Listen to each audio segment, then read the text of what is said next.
بنو امیہ اور بنو ہاشم کی سب سے پہلی خانہ جنگی کی وجہ نہایت اہم اور دلچسپ ہے۔ محترم دوستو، جیسا کہ ہم جانتے ہیں کہ بنو امیہ اور بنو ہاشم ایک ہی باپ کی اولاد میں سے تھے۔ ابو ہاشم اور عبدالشمس دو جڑواں بھائی تھے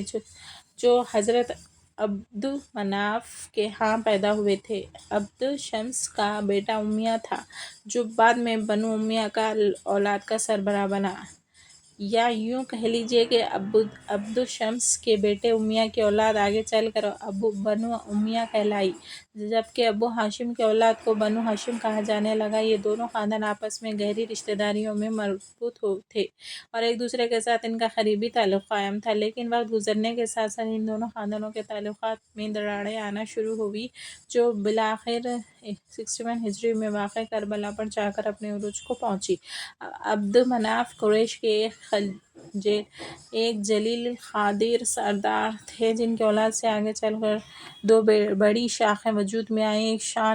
ایک شاخ ان کے بیٹے ہاشم سے چلی، پھر ہاشم کے بیٹے عبدالمطلب ہوئے، عبدالمطلب کے بیٹے حضرت عبداللہ ہوئے اور حضرت عبداللہ کے گھر نبی کریم صلی اللہ علیہ وسلم کی ولادت ہوئی۔ یوں بنو ہاشم سے خاندان نبوت کا سلسلہ جاری ہوا۔ دوسری شاخ عبدالمناف کے بیٹے ابشمس سے چلی جن کے بیٹے امیہ تھے۔ امیہ کی نسل سے آگے عرف اور ابو العاص کی شاخیں وجود میں آئیں۔ حرب کے بیٹے ابو سفیان تھے، ابو سفیان کے بیٹے حضرت معاویہ اور پھر ان کے بیٹے یزید ہوئے، جبکہ ابو العاص کے بیٹے عفان تھے، عفان کے بیٹے حضرت عثمان بن عفان رضی اللہ تعالیٰ عنہ تھے۔ اس طرح بنو ہاشم اور بنو امیہ دونوں ایک ہی جد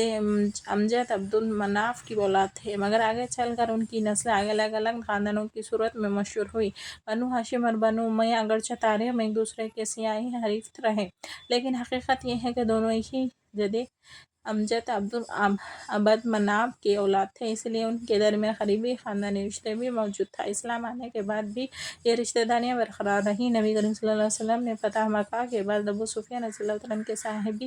زادی ام المومنین حضرت ام حبیبہ رضی اللہ تعالیٰ عنہا سے نکاح فرمایا، جس سے بنو ہاشم اور بنو امیہ کے درمیان ازدواجی تعلق مزید مضبوط ہوا۔ اس طرح سیدنا حضرت عثمان غنی رضی اللہ تعالیٰ عنہ جو بنو امیہ سے تعلق رکھتے تھے، نبی کریم صلی اللہ علیہ وسلم کے دو صاحبزادیوں حضرت رقیہ رضی اللہ تعالیٰ عنہا اور ان کی وصال کے بعد حضرت ام کلثوم رضی اللہ تعالیٰ عنہا کے شوہر بنے۔ اسی وجہ سے انہیں ذوی النورین کہا جاتا تھا۔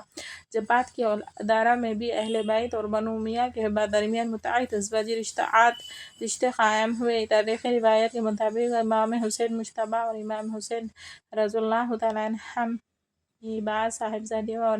اولاد کے نکاح بنو امیہ کے افراد سے ہوئیں، جبکہ بنو امیہ کے بعض خواتین بھی اہل بیت کے خاندان میں بیائی گئی تھیں۔ اس سے معلوم ہوتا ہے کہ اگرچہ سیاسی اختلافات اور اقتدار کی کشمکش اپنی جگہ موجود تھی، لیکن خاندانی اور ازدواجی تعلقات مکمل طور پر منقطع نہیں ہوئے تھے اور مختلف ادوار میں دونوں خاندان آپس میں رشتہ داری کے بندھن میں باندھے رہے۔ بنو امیہ اور بنو ہاشم کی یہ خاندانی عداوت اسلامی تاریخ میں بہت سے موضوعات اور بہت سے اعتراضات کا سبب بنی۔ نبی کریم صلی اللہ علیہ وسلم کے ظہور اور آپ کی نبوت سے پہلے بنو امیہ اور بنو ہاشم کے درمیان ہونے والے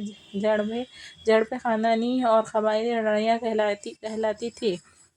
لیکن جب نبی کریم صلی اللہ علیہ وسلم دعوت اسلام میں پیش کرنا شروع کی تو بنو ہاشم کے لیے بنو امیہ کے دلوں میں موجودہ بغض مزید گہرا ہوتا چلا گیا، کیونکہ یہ بھی عبدمناف کی اولاد میں سے تھے اور نبی کریم صلی اللہ علیہ وسلم کی نبوت کو جاننے اور اس پر یقین رکھنے کے باوجود انہوں نے قبائلی عصبیت اور بغض کی بنا پر آپ کو جھٹلانا شروع کر دیا۔ یہی وجہ تھی کہ فتح مکہ کے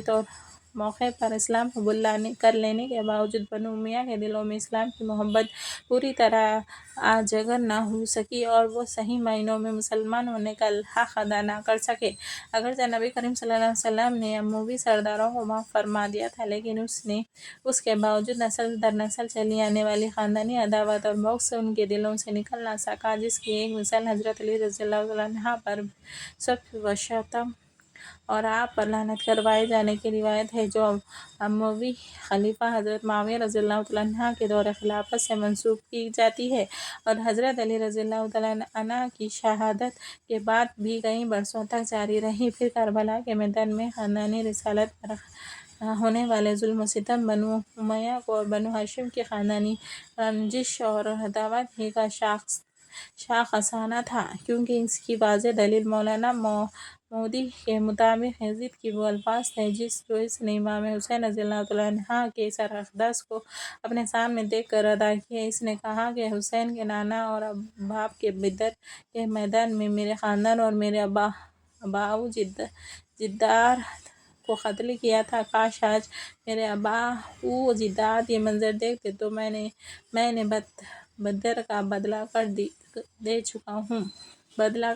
ہوں۔ مولانا مودی فرماتے ہیں کہ یزید کے یہ الفاظ اس بات کی واضح دلیل ہے کہ سانحہ کربلا میں ہونے والا ایک ظلم اس کی مرضی سے ہوا، اور واقعہ کربلا دراصل حق و باطل کا معرکہ تو تھا ہی، لیکن اس میں خاندانی اور قبائلی کشمکش اور بنو امیہ کے دل میں بنو ہاشم کے لیے موجود بغض اور عداوت بھی ایک اہم عنصر تھا۔ روایت میں آتا ہے کہ ان دونوں خاندانوں کے درمیان سب سے پہلے لڑائی خانہ کعبہ کی تولیت کے معاملے پر ہوئی، جو بعد میں بڑھتے بڑھتے خاندانی عداوت اور نسل در نسل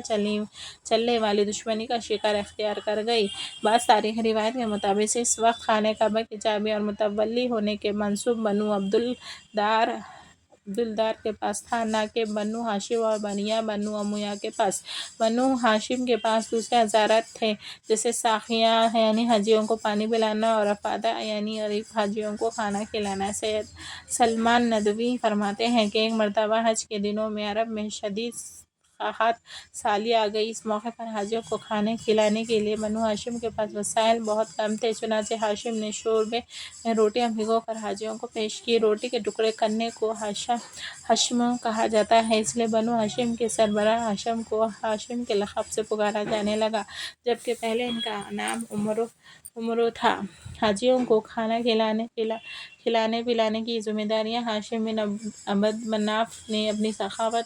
اور دولت کی وجہ سے نہایت عزت و وقار کے ساتھ نبھائی، جس سے ان کی شہرت پورے عرب میں پھیل گئی، جبکہ دوسری طرف امیہ بن عبد شمس بھی چاہتے تھے کہ قریش میں انہیں بھی وہی عزت ملے، شرف اور قیادت حاصل ہو جو ہاشم کو ملی تھی۔ انہوں نے ہاشم کو مقابلہ کرنے کی کوشش کی، لیکن عرب کے سرداروں کی نظر میں ہاشم زیادہ معزز، سخی اور باوقار سمجھے جاتے تھے۔ اسی وجہ سے دونوں کے درمیان منافرہ ہوا۔ عرب میں منافرہ کا مطلب تلواروں کی جنگ نہیں تھا، بلکہ یہ احساس شرف اور قیادت کا ایک مقابلہ تھا، جس میں کسی غیر جانبدار ثالث سے فیصلہ کروا دیا جاتا تھا کہ دونوں میں زیادہ معزز کون ہے۔ روایت کے مطابق اس فیصلے میں ہاشم کو برتری حاصل ہوئی، امیہ کو جرمانہ ادا کرنا پڑا اور کچھ عرصے کے لیے مکہ چھوڑنا پڑا۔ اسی طرح کی ویڈیوز دیکھنے کے لیے سبسکرائب کرنا نہ بھولیں۔